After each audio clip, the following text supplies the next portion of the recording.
Welcome to Beer, Bourbon, and Games. I'm your host, Chris, and today on the channel, we have another brewery interview for you. It is a great time to be alive and be a craft beer lover. So today, we're going to go into Chatty Monks. Their production facility is right here behind me. So you can see kind of over my shoulder that we are going to go in there. We're going to talk to one of the owners and the head brewer, which is going to be exciting. So if you're new to the channel and you like what you see, think about hitting that subscribe button once the video is over.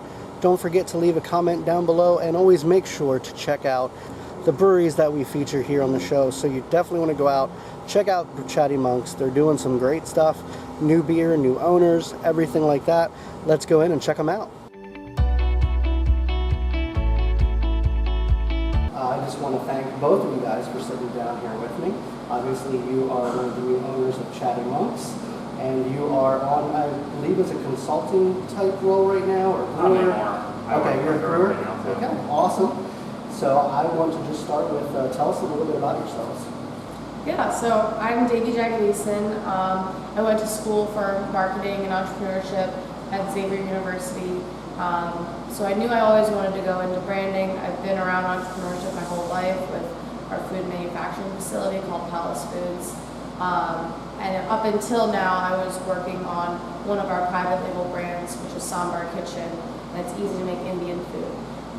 But at Xavier, I was also, in a way, growing up around the brewery scene. Mad Tree, Rheindice, Listermann's were the big ones out there. And my father and I like beer, and we knew we wanted to be involved, and this opportunity came up, and we took advantage of it. My name is John Stemler, and I'm the original founder and brewmaster at Brewing Company. Recently went off on my own as a consultant, which I've been doing sort of the side work for a while, and I came across these guys, and we get along really well. I'm sticking around. Good, good. I like to hear that. You've got a lot of knowledge from Freewell. I know they're known for their sours, very good sours down that way. So I know that we're probably going to have some more of that stuff probably up this way too. Eventually, yeah. Which is good. I know Kettle Sours is a little bit fun to make. So. It's a long-term investment. Yeah. So with a, basically brand new business, changing everything around, starting with the low-hanging fruit is the more intelligent financial decision. Mm-hmm. So we'll get there. One of the questions I had to kind of talk about a little bit was your Palace Foods. I know that you're into Indian food. That is big.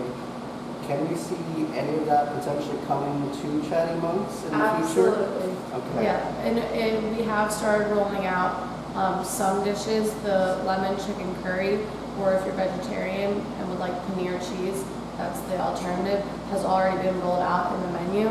But in a few weeks' time, we will be announcing a brand new menu.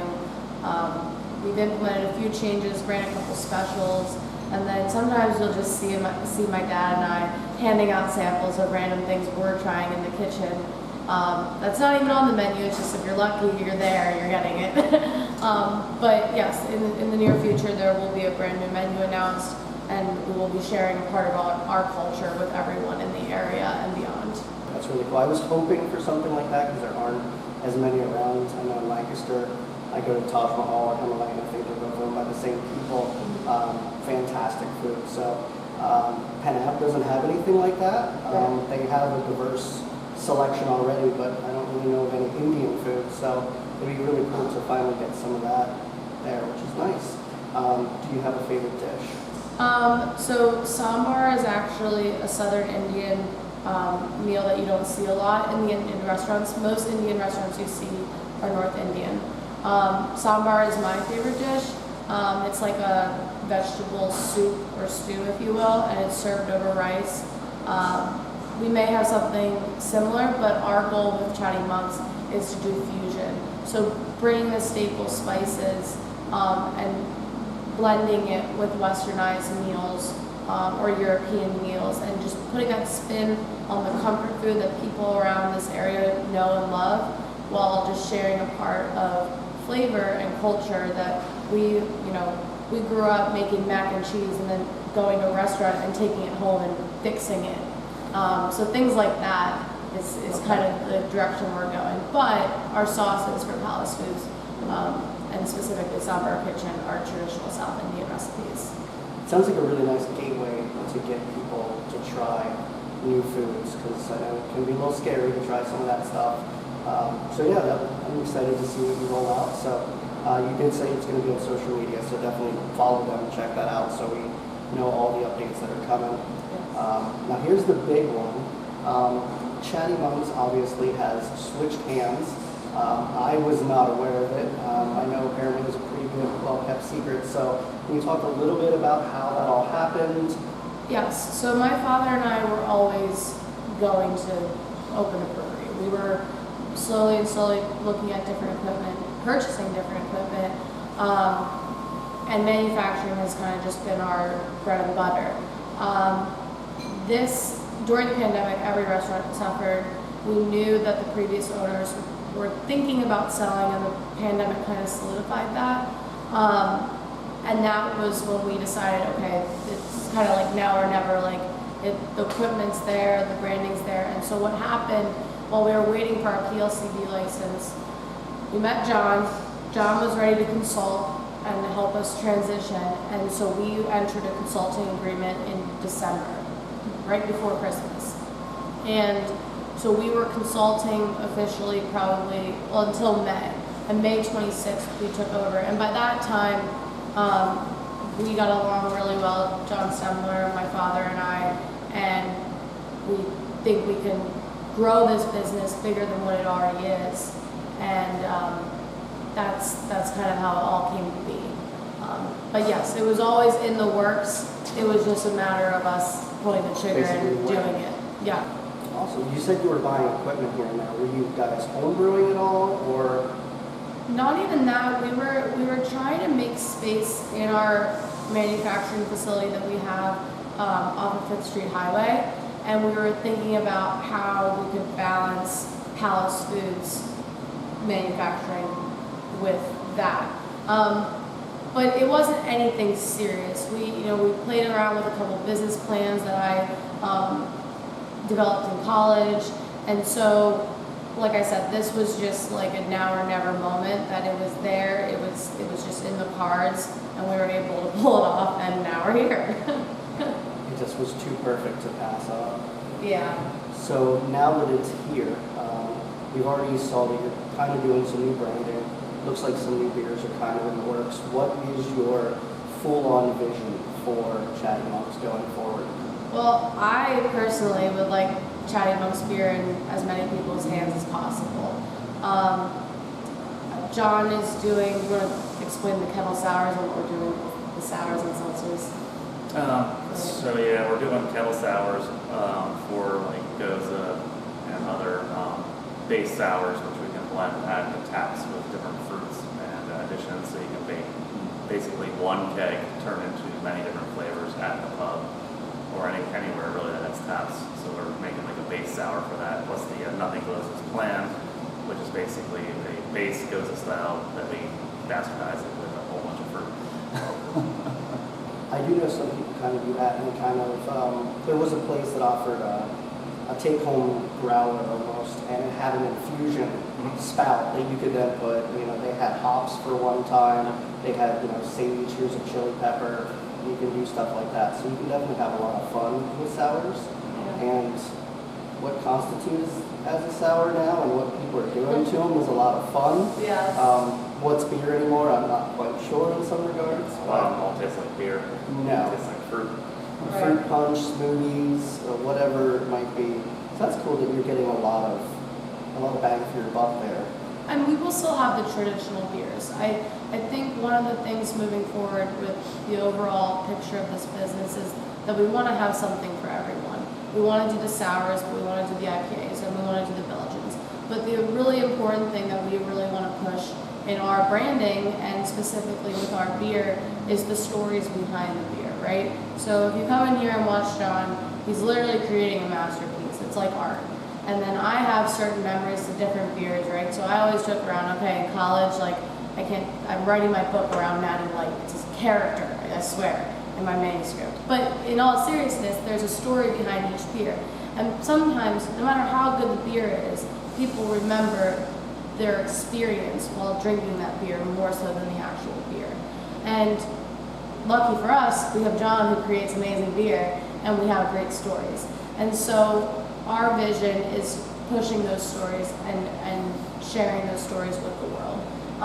So you'll see in some of the new names and even some of the new beer descriptions, we're writing stories, and they're not names that are just names. There's something beyond the names and things that are tied with our family, our culture, or just something random that happens at the pub or the brewery one day. There is a story behind Perfect in PA. I have yet to release it.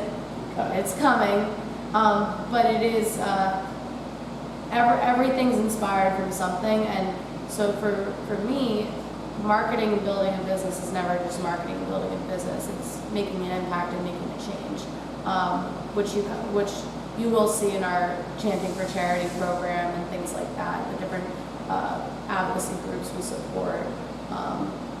And so that's at least on the brewery and beer side of things. And like I said, with the restaurant side of things, my father always says when he's asked, "Hey, how are you?" He goes, "I'm here, I'm happy." That's how we want people to feel when they walk into any Chatty Monks.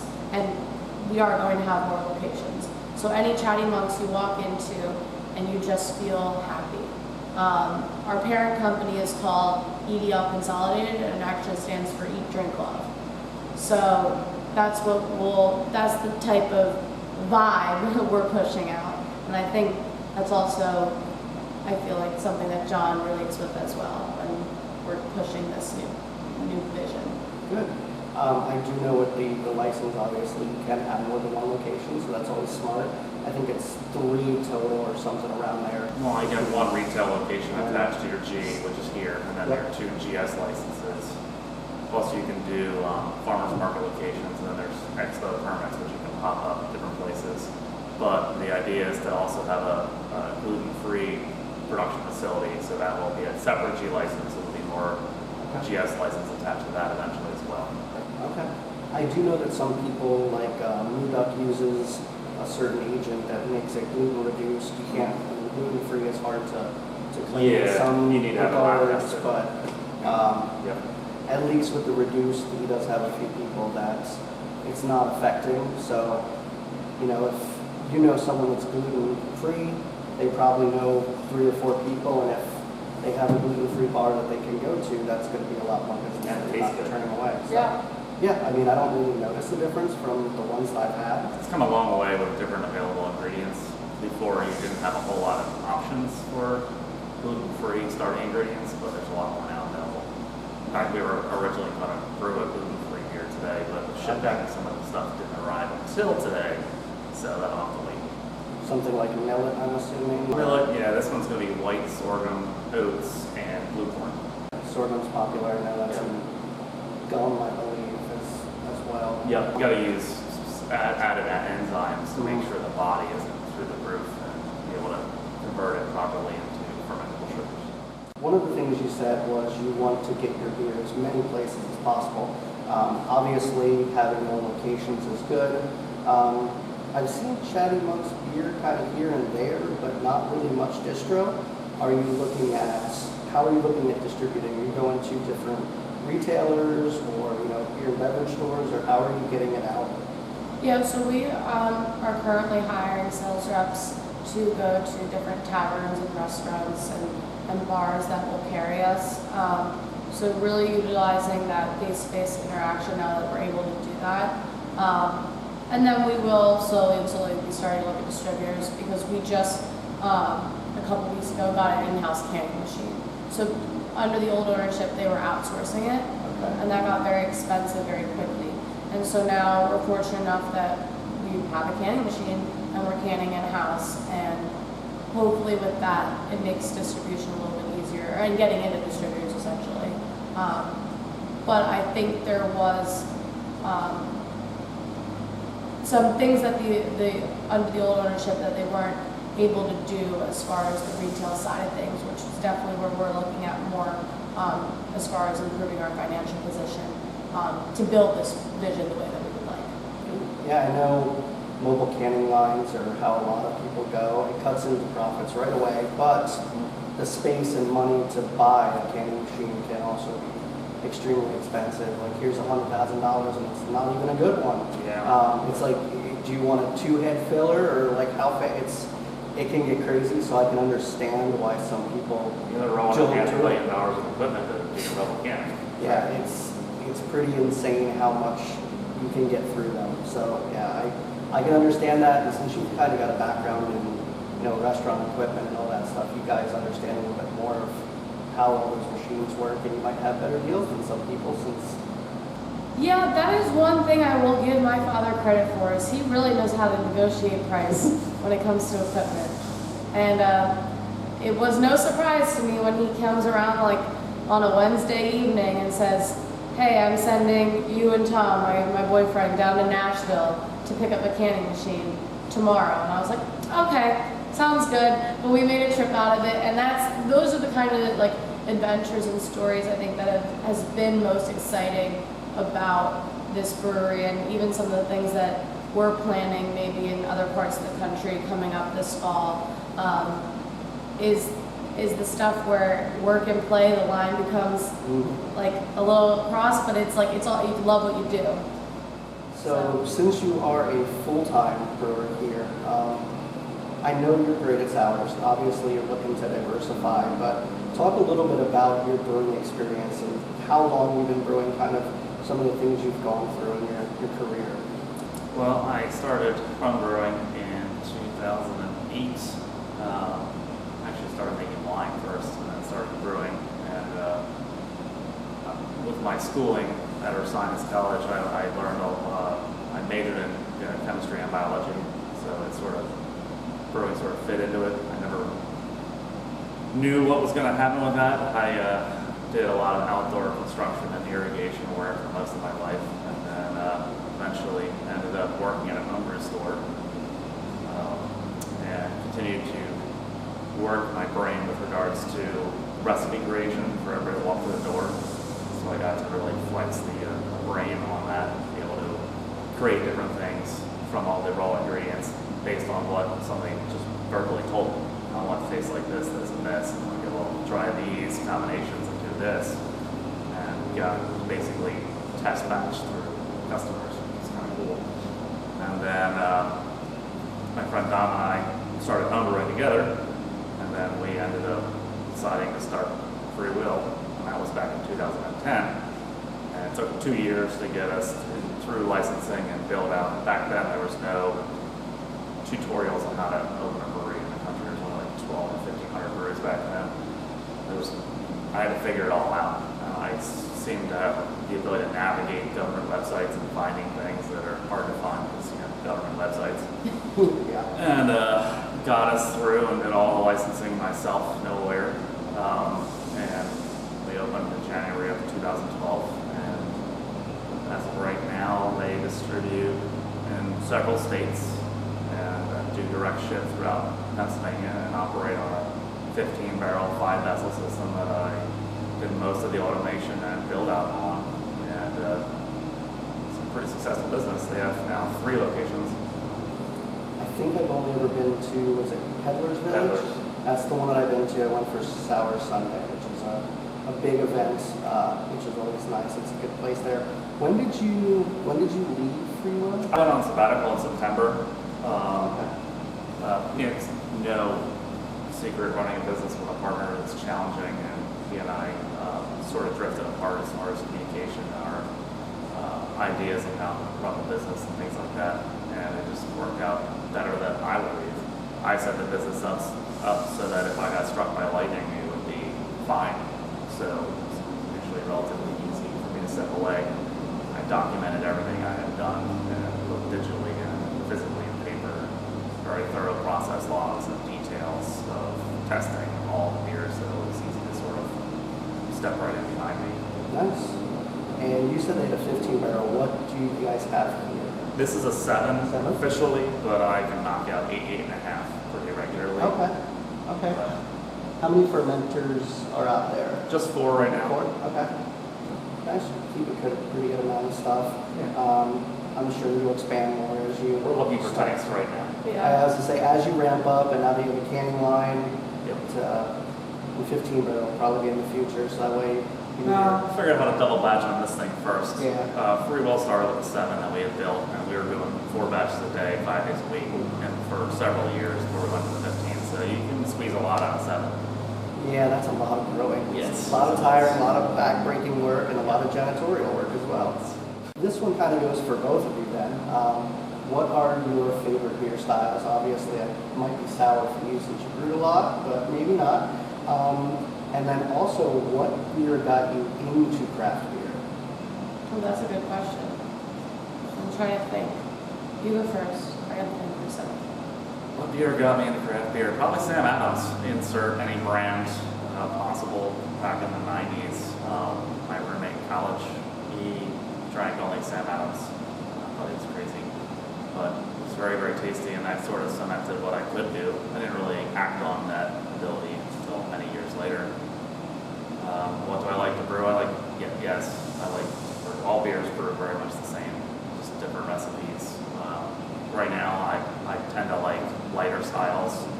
I've been trained my palate to be very super sensitive to all flavors and problems, things like that. So really big, strong, complex beers are actually very fatiguing. So crispy boy lagers are more my jam right now. Good. And you can't hide anything in a lager. No. Pilsner. Whole style, Czech Pils, yeah. Which when I see one, I always make sure to order it because I want to see what that brewer is capable of, not hiding it. So, and it's a really cool time to be in love with Pilsners and lagers because a lot of people are starting to get slow pour taps. I know Human Robots doing the milk pour.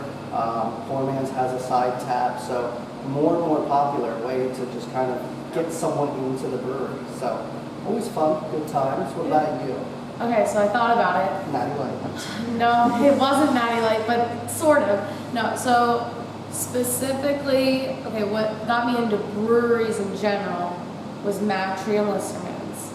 But the craft beer was, I think it's Bell's, and they had the Oberon, all right? Oh, that's a good one. Yeah, so Cincinnati has one of the biggest Oktoberfests in the world.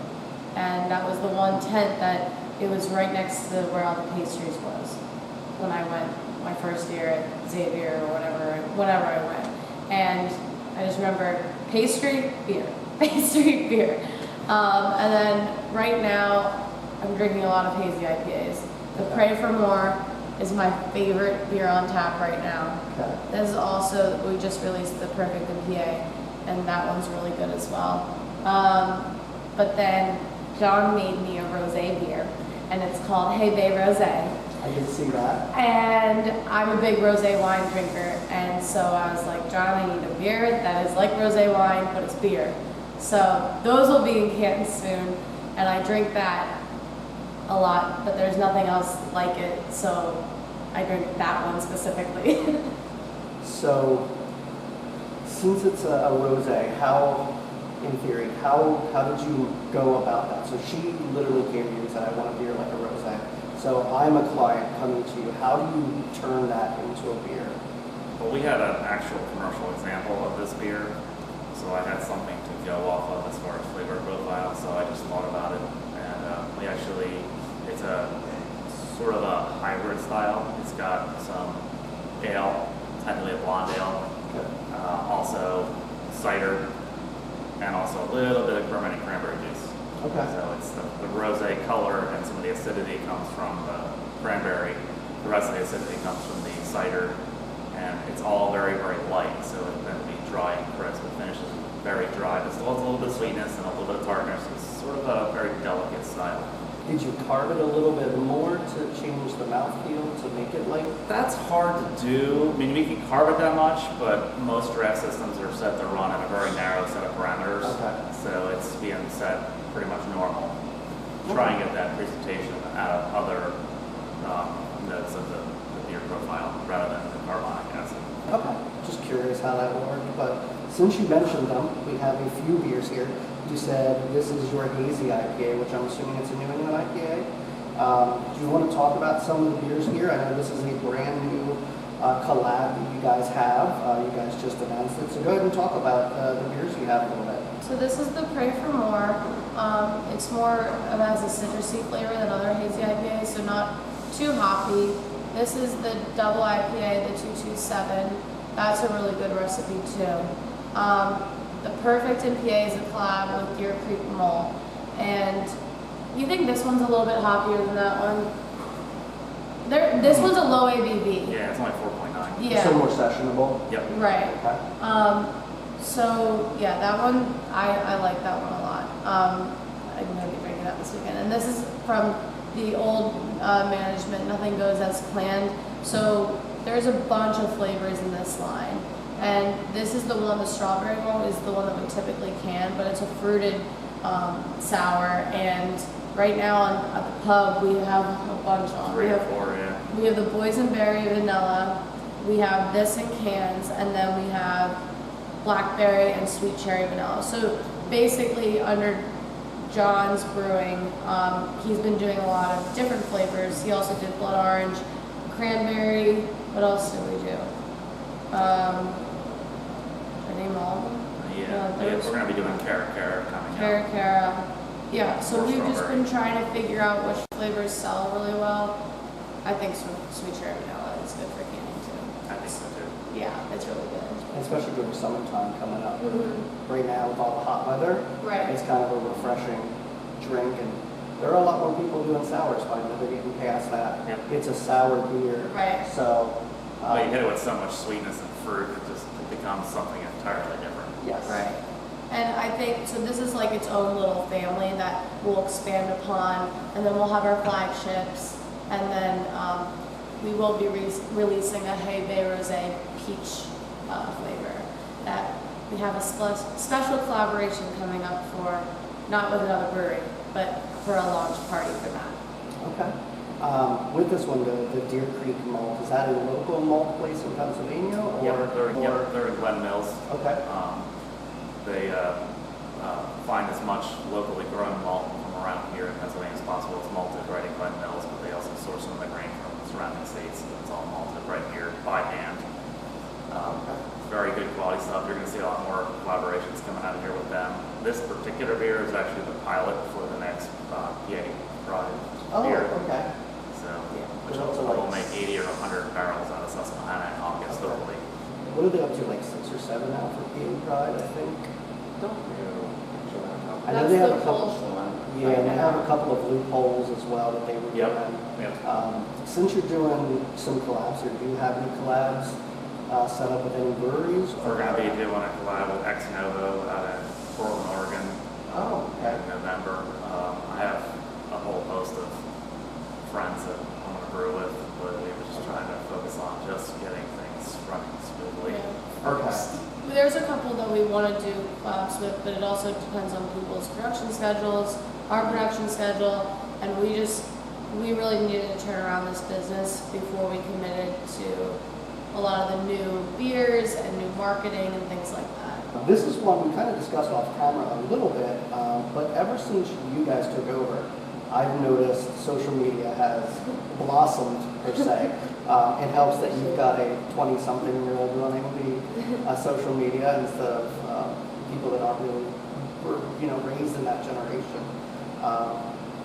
You've got a lot of events you're going to. Do you have any big events coming up that you want to talk about, or anything coming to the brewery worth talking about? Yes, so August 14th in West Reading is the French Fry Festival, which tends to be one of our biggest days for beer and French fries. So that's an exciting event that's coming up. On the 21st of August, we have a DJ coming into the pub. But we're also going to a 5K with the LGBTQ Center of Reading, and it's another organization, newer organization called Unity Within Our Community. So they're running a 5K that will be setting up on site at their place, and then basically coming back for the after party that will also be an after party for them and some of the Olympic athletes that have trained in this area. And Athleta, the sports brand, will be there doing a pop-up shop.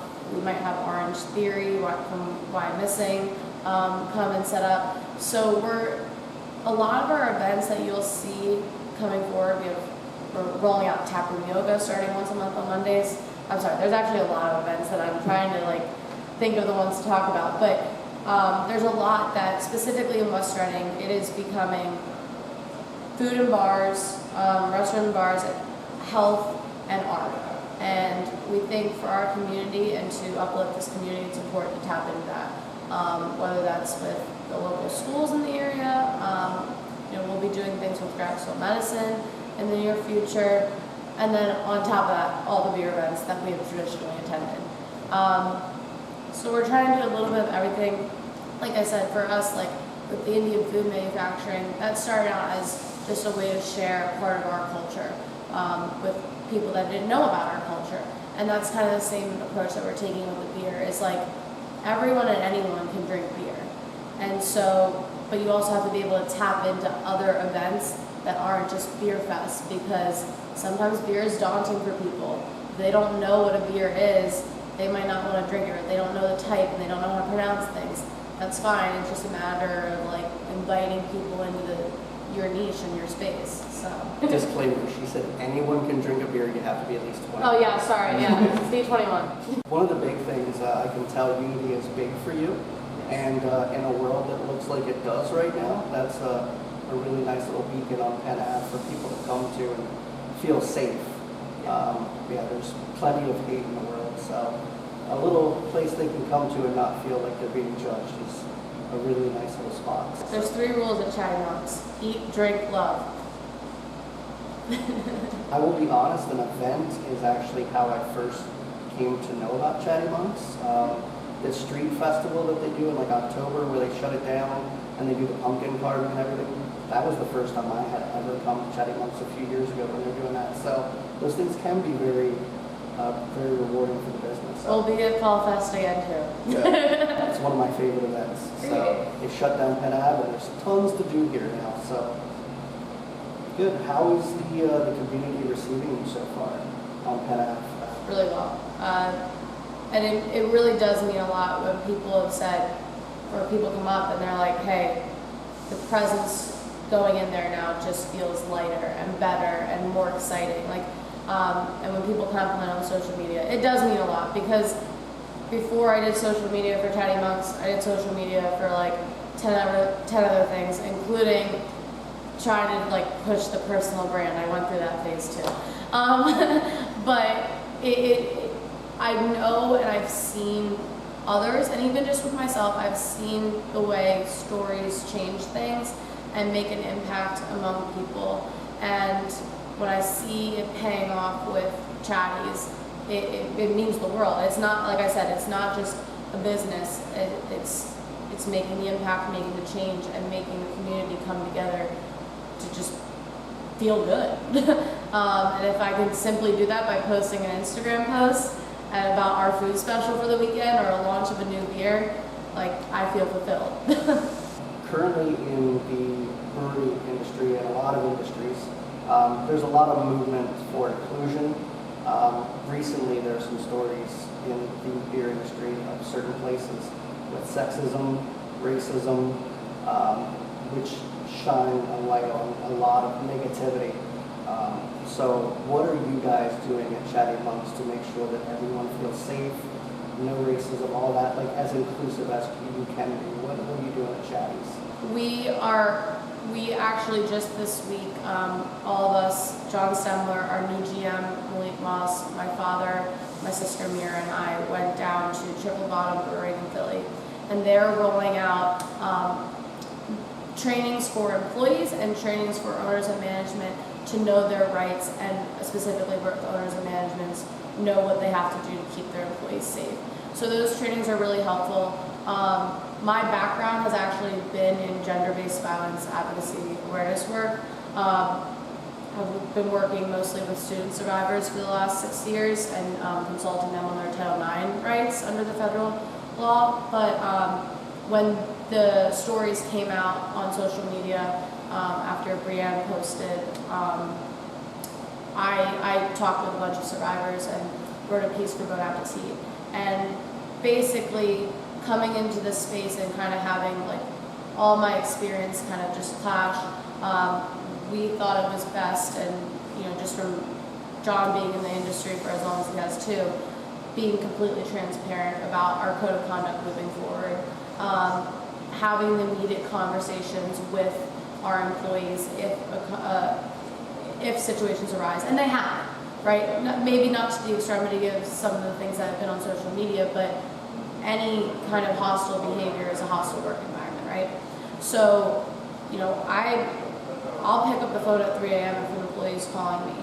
I will be calling my employees when they express a concern, and I have it taken care of. I'm following up and telling them we've had this concern. I'm going to coffee with them. Like, it's not just a job for me or them. It's, you know, it is a lifestyle. We're trying to build this business.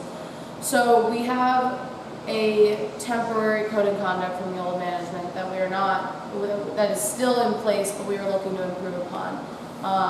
And we will be doing, you know, there's a lot of different other, you know, Black is Beautiful, Brave the Noise. There's a lot of different beer collaborations that when we financially can do the production and do the marketing and submit all the paperwork that goes along with these collaborations, we're doing it. And that's the one reason I like John, is because we're kind of all on the same board with that. And I mean, like I said, it's more than just beer. It's more than just food. It's Community. yeah. Good. I'm glad to hear all of that. I don't want to say that. I mean, I was surprised when all those stories came out. I mean, obviously, you know, big corporations, stuff happens. There's a lot of employees, but I looked at it and I said, it's beer. It's the beer industry, and I was just so. I was in, I guess, blinders. Like, I just didn't think that industry, it's just, you know, drinking beer, having fun. But it's crazy the amount of things that are coming out. They continue to come out. A lot of good change in the industry. I've seen their shirts now to try to raise awareness. There's been a lot of classes, a lot of people getting fired that have done things that should have never happened. So I think the industry is going to get rocked a little bit. And it needed to happen, unfortunately. So I'm glad to see that you guys are doing what you need to make sure everyone is safe and want to come to work and they're not scared. And unfortunately, I will be transparent, and I wasn't surprised. You know, I maybe it's because I've been so numb and like used to hearing these things come out. I deal with it a lot.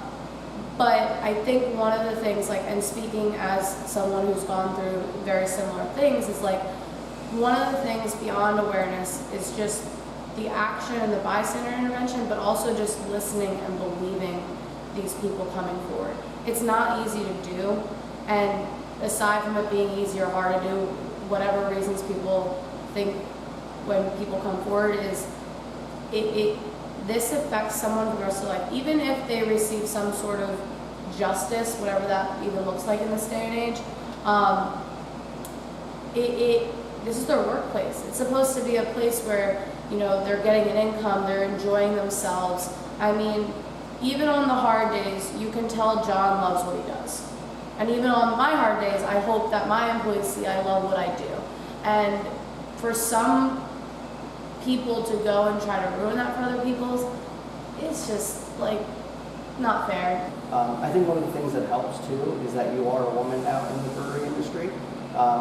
They've, you know, typically been pretty male dominated. So having a woman that you can go to and feel safe, like, oh, if I am a woman and something happened to me and now I have to go to a guy that I don't feel safe with, that just perpetuates that situation. So. Yeah. And I will be clear, it's everyone. Everyone can be hostile. Mm-hmm. Everyone can contribute to retaliation, and part of making change is everyone stepping in. And it's not a lot. It's just saying, hey, that wasn't cool. And I've been silent in other situations, and I've contributed. It's a culture, right? And so I think with the new Chatty Monks is changing that culture and putting our spin and our culture into the industry and into the world. Well, I can definitely tell that you're going to bring a positive energy to Chatty Monks. That's quite obvious. You've got a lot of spirit and spunk. Thanks. And then with his expertise and knowledge, I think Chatty Monks is going to be a household name. Well, you didn't even get him going on that much science stuff. You talk about spirit. He's like the cheerleader. I'm sorry. Go ahead. Would you like to discuss anything? I would like to see the pom poms. No, that's the one great thing is like he really tries to, even if it goes over my head, he really tries to help Mira and I understand the process, and then even like his partner who runs Upper Reach Meadery, and like all the people in their network has been so supportive in helping us enter this industry. So I'm really grateful for my experience, at least so far in this industry, and trying to learn, even though, let me tell you, I'm not a science person. It helps having someone like him on board that fully understands what's happening, because the more you know about your product, the more you can educate your workers. The more when someone comes in, they go, well, I like this, but I don't like this. You can then describe the beer, tell them what they're going to get. This has flaked oats. Maybe the mouth feels a little different because of those oats, or it's a West Coast. It might be a little bit bitter. Different things like that help in this industry. So if I go somewhere and I know that they don't know anything, they're dumb as rocks, I'm not going to get that same level of experience from the bartender. So yeah, someone like you is invaluable in this industry. So Hear that? Invaluable. they snatched you up. You're here now. Well, the last thing is just basically anything that you guys want to say. You've got free rein to tell anyone that's watching anything that you want to. Come to Chatty Monks and give us a chance to give you good beer and good food. I like beer. I do too. Well, obviously, Chatty Monks is under new ownership. A lot of new things are coming, a lot of changes, a lot of new food. Definitely, if you're not already, follow them on social media. They're constantly posting events, everything that's going on. Dogs. Dogs? Post dogs. You post dogs When too? you bring your dog to the pub, I take pictures and post your dog. That's fine. I love animals. Yeah. My house is a zoo. So definitely all that, and come out and visit them. Yeah. I'm going to be heading there after here because I'm thirsty. So I want to thank both of you guys for sitting down with me. So appreciate your time. Thank you so much. Thank you, John. And I think we're good.